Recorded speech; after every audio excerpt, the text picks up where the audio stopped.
The hollow body hold is an extremely underrated and super effective core exercise. In fact, a lot of folks forget about this exercise when thinking about core. People think about sit-ups, planks, side planks, all wonderful movements and great exercises, but the hollow body hold needs to have its day. And when we think about the hollow body hold, you've got to think about what the core is designed to do. And what it does is it stabilizes the trunk while moving our limbs, or also stabilizes the trunk and gives us what we call lumbopelvic control, so that stability between the pelvis and the lower back, and enables us to hold rigid positions, whether it's with our body weight or whether it's under load with a load, aka a dumbbell, a barbell, a kettlebell, any kind of external load. Now the resistance and gravity, of course, are also forms of resistance and load. So there's many ways to go about this. So the hollow body hold, again, I feel that it's highly underrated. People immediately go to the plank. I differ from a lot of coaches in that I actually start with the hollow body hold, and for the number one reason is we're starting on our back. We're in a position and we're teaching you how to brace your core, how to get into that hollowed out position. And what's wonderful is this exercise is great in its own right. It's going to train that core stability and that core strength, but it's also going to carry over into a bunch of wonderful movements. Just to name a few, we have the pull-up, we have the overhead press, and then we have the deadlift. That hollowed out position, abs tight, pulling the rib cage down to the belt buckle, short core, which is a cue I learned from my coaches years ago, has tremendous carryover to those movements as well as many others. By the way, if you want to learn about pull-ups, I have a couple of videos that I just put up. I've got the 5-step process to master your first pull-up, and then I have another video that talks about the fighter pull-up program. So watch this video, learn about the hollow body hold, and take that knowledge and watch the next video, learn about pull-ups, and you will be a step above, a step beyond, which will be really exciting. So again, just to recap, super underrated movement, highly effective at training core stability and core strength. And let's get into the how of the hollow body hold. So what we're doing is when we lay down on the floor on our back, in what we call that supine position, we have a natural S-shaped curve in our spine going from the cervical all the way down to the sacral. It forms quite literally an S shape if you see a diagram. And as a result of that, we have a natural curve in our low back. It's very normal. It's nothing to be alarmed by. I'm not saying this to scare you. Don't worry.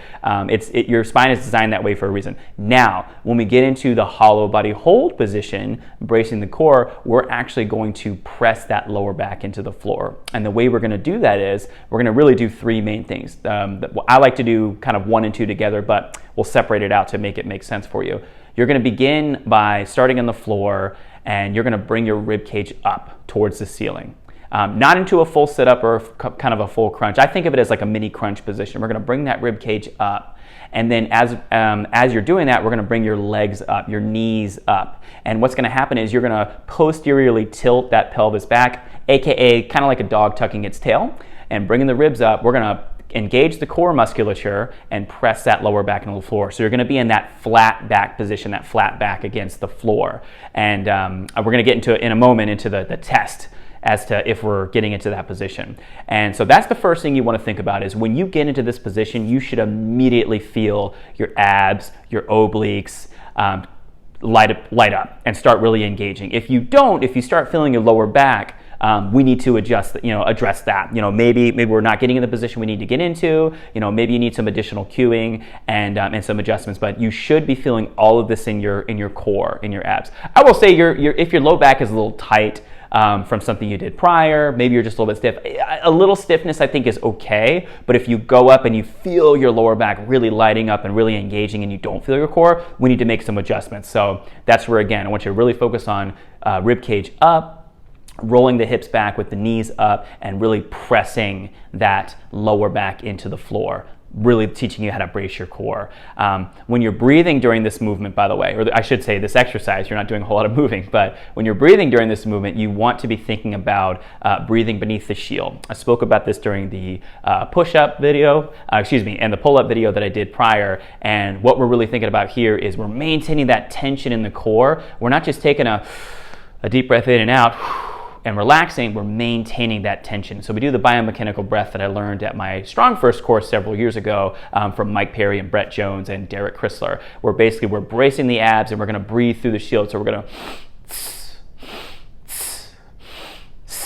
So we're getting the air in that we need, we're exhaling, but we're doing it in a forceful manner to maintain that rigidity and that tension in the core to stabilize our spine. Because that's really what we're doing. We're protecting your low back while training the core musculature. The rectus abdominis, the internal external obliques. Now, the erector spinae are also part of that, but we're not trying to, we don't want them to be kind of prime movers. We don't want them to light up the most. They're going to help kind of build that cylinder, form that cylinder to stabilize the spine. But again, I want to really emphasize that anterior core musculature there when you're doing that. So that's the breathing piece there.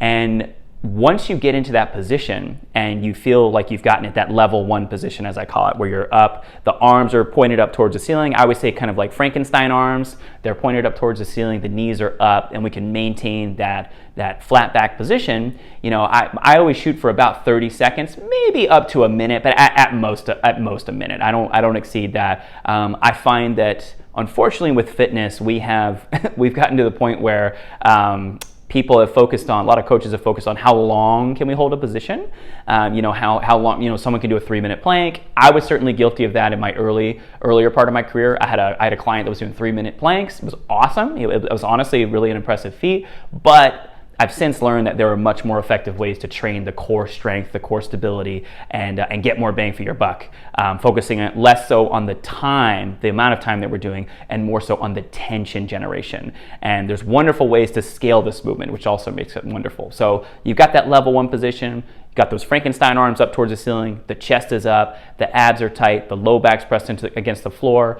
you've got your knees up. Very simply going from level 1 to level 2, we're getting that same starting position. We're just going to push those knees out a little bit more and reach those arms back behind you. So that's level 2. Same thing. You're going to notice more tension generation, right? We're lengthening that lever arm. It's going to be more challenging to hold that position. So if you're nailing 30 seconds on level 1, you go to level 2 and you're like, oh shoot, this is actually really hard. That's okay. Don't be discouraged. It's a progression. It's more challenging, so you're going to probably do less time, and that's fine. In fact, when I was demoing these earlier for the videos that I'm showing to demonstrate them, level 1, I felt like I could have sat there all day, and then as I progressed from level 1 to level 2 to level 3, level 4, it got much tougher, and I won't lie, I didn't hold levels 3 and 4 as long as I did 1 and 2, so full disclosure on that. Level 3 is the same progression as level 2. We're going to simply extend the legs and the arms out a little bit further away from the body. Same thing. Rib cage is up, abs are tight, low back is pressed against the floor, and we're keeping that posterior pelvic tilt, aka the dog tucking its tail, which is going to keep that low back pressed into the floor.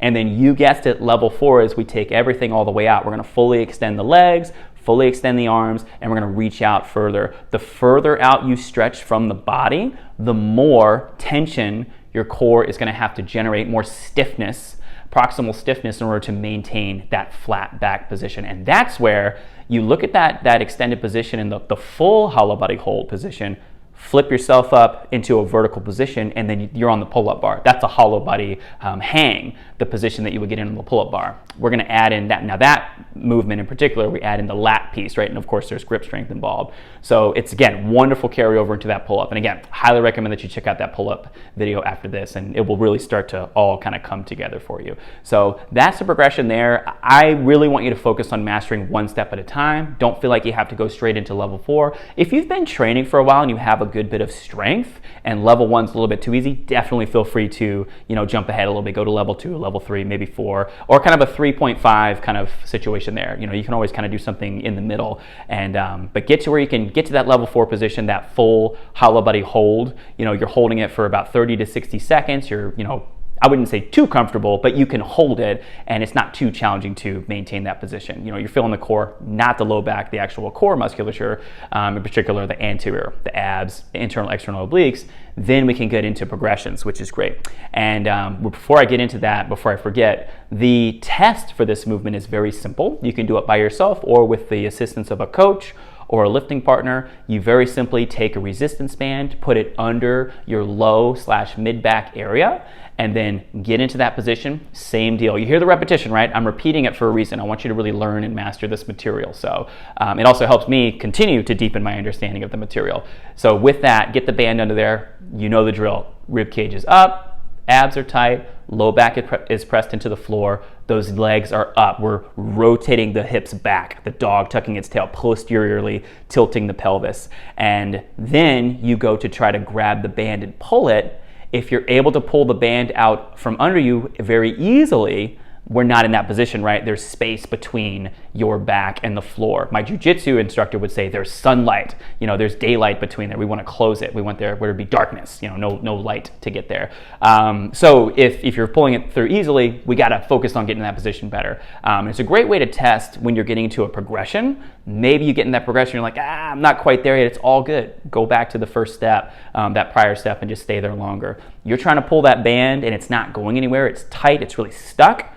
Then you've hit that sweet spot. Abs are tight, the low back's pressed against the floor, you're in a safe, stable position.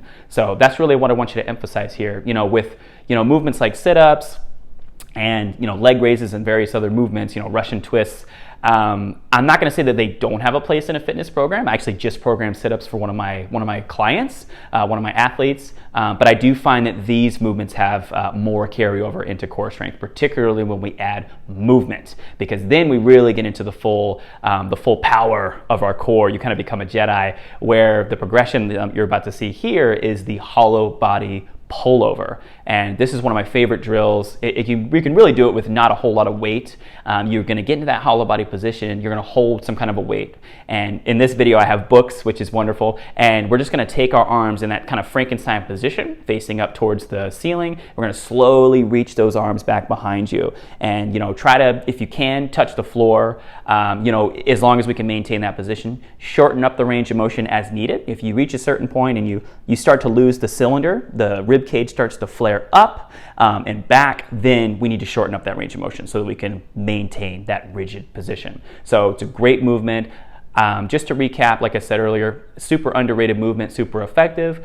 I like programming each of these steps in that kind of 30 to 60 second range. Ideally, probably to 30 seconds is the ideal, and then just slowly progress into steps, levels 2, 3, and 4. When you've mastered that level 4 position, then we can start adding movement. We can start holding that weight and doing that pullover. And suddenly that light, quote unquote, dumbbell in the corner, that little 5-pound dumbbell or 3-pound dumbbell, can suddenly become quite heavy with this type of movement. Just a few pounds back there is going to really force that core to work even harder to maintain that rigid position, which is awesome. And that's what I love about this movement. It's super scalable. We can add movement to it. I had another video years ago where I had a stack of my comic books on one side, and I got into the hollow body hold position, and I picked one book up, pretended to read it for a brief moment, and then set it down to the other side. So similar to the Russian twist, where there's a little bit of movement with the arms, a little bit of rotation, but focusing more so on that rigidity of the core to maintain that stable position. So I hope you got a tremendous amount of value from this video. If you did, please hit the like, hit that subscribe button. I've got a lot more tutorials coming your way. If you have any questions, please feel free to comment below. And until then, I'll catch you on the flip side.